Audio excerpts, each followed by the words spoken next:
Hey guys, let's get more news about Steelers, but first, don't forget to subscribe and leave your like. Will T.E. Darnell Washington outsnap Steelers number 3 WR?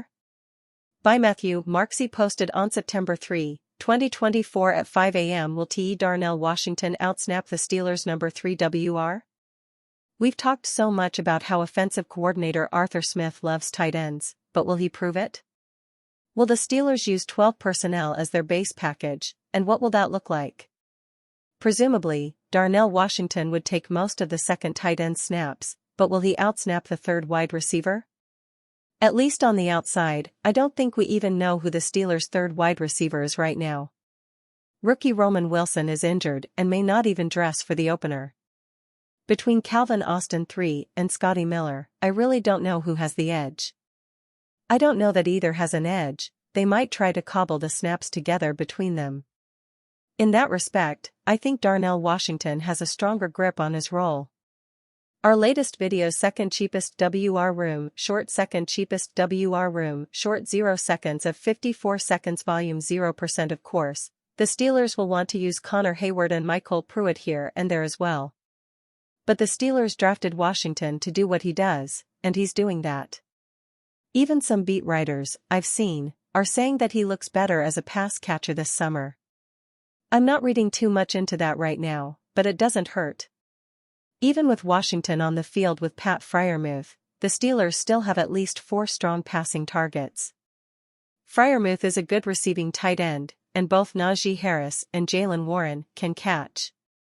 Line Freiermuth standing up in the slot and have a way at it, exploiting personnel mismatches.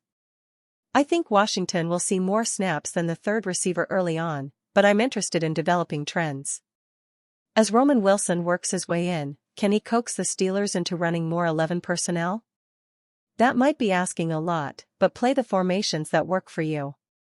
The Steelers do want to hit the ground running with their rushing offense this year, and Darnell Washington is a big part of that. Even last year, he played 511 snaps on offense, though you have to factor in Freiermuth's injury.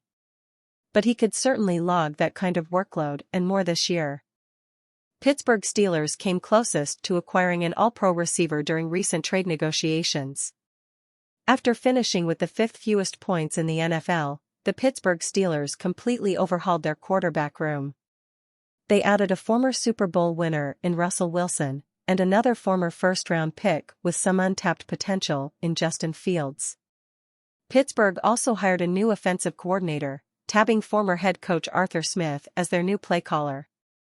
When the draft came along, the Steelers spent their top 2 picks on offensive linemen, both of whom are now starters. No matter how you slice it, the Steelers' offense should be improved in 2024. Yet, imagine if Pittsburgh could have added an all-pro receiver to pair with George Pickens too. Related, NFL QB Rankings 2024, from Patrick Mahomes to Gardner Minshew. Pittsburgh Steelers came closest to Brandon Ayuk trade. One player the Pittsburgh Steelers targeted at various points throughout the offseason is San Francisco 49ers receiver Brandon Ayuk. While Ayuk recently signed a 4-year, $120 million extension to make him one of the NFL's highest-paid receivers, before trade discussions ceased, the Steelers were very much in the mix to land the second-team All-Pro. According to Sports Illustrated's Albert Breer, the Steelers actually came closest to executing an Ayuk trade. The Steelers came closest to acquiring Ayuk. They refused to give up a current player, but were willing to part with second and third round picks. The interesting thing is the money wasn't as good with the Steelers, who didn't want to go past what TJ Watt makes, $28 million APY, and as such offered Ayuk $27.7 million APY. The Niners made calls to about a dozen teams to see if they could flip the third-rounder somewhere else to land a veteran receiver to replace Ayuk in the lineup. SI's Albert Breer on Steelers/Brandon Ayuk. By not being willing to include any current players in any Ayuk trade offer, it shows that the Steelers love the competitors they have on their roster. It's also fascinating that the Steelers weren't offering as much money as other teams trying to trade for Ayuk. One team, the Patriots, went as far as offering a contract worth $32 million per season to Ayuk. But not the Steelers. Ultimately, the Steelers came up short in their pursuit of Ayak, but then again, so did everyone else. In turn, it's hard to know just how available he was before returning to San Francisco after an offseason full of dramatic moments. Report, Steelers workout WR/RET Jamal Agnew. While Agnew is classified as a receiver, his primary value comes in the return game. A fifth-round pick out of San Diego in 2017, Agnew has 124 career punt returns and 122 kick returns under his belt. He's found the end zone 6 times, 4 on punts and 2 on kicks. Among active players, his 4 punt return scores are tied for the lead, matching the number Tyreek Hill, Patrick Peterson, and Jakeem Grant have. As a rookie, Agnew led the NFL, averaging 15.4 yards per punt return while he had the longest kick return of 2021, a 102-yard score. If you want a fun look back, here's our old 2017 scouting report we wrote on him, noting his dynamic abilities as a returner. Our latest videos: The Depot 180 August 30th episode 446, The Depot 180 August 30th episode 446, 0 seconds of 2 minutes, 45 seconds volume 0%. Jamal Agnew has played more wide receiver later in his career. Of his 77 receptions, 74 of them have come over the past 4 years.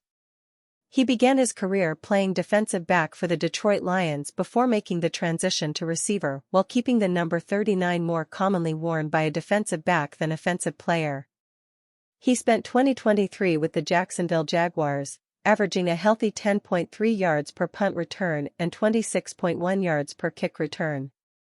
He displayed explosive returns in both, a 48-yarder punt return and a 53-yard kick runback. He also caught 14 passes for 225 yards and 1 touchdown for the Jags. His touchdown was a big one, a 65-yard score in a loss to the Baltimore Ravens late in the season. Trevor Lawrence to Jamal Agnew. pic.twitter.com/KZS4 Santiago, Austin Pendergast, at App13, December 18, 2023. Against the Steelers, he returned 3 punts for 34 yards and 1 kick for 27 yards. Despite playing nearly 30 offense snaps, he wasn't targeted in the passing game. Pittsburgh could be adding to its Rolodex of names should running back/kick returner Cordarrelle Patterson get hurt early in the season. Still, new NFL kickoff rules require 2 players in the landing zone, and it's not clear who would be the player opposite Patterson. The Steelers likely worked out a host of other names along with Agnew. Once we get word, we'll pass along those players. And you, fan? What do you think of the situation of Jamal Agnew? Leave your opinion in the comments.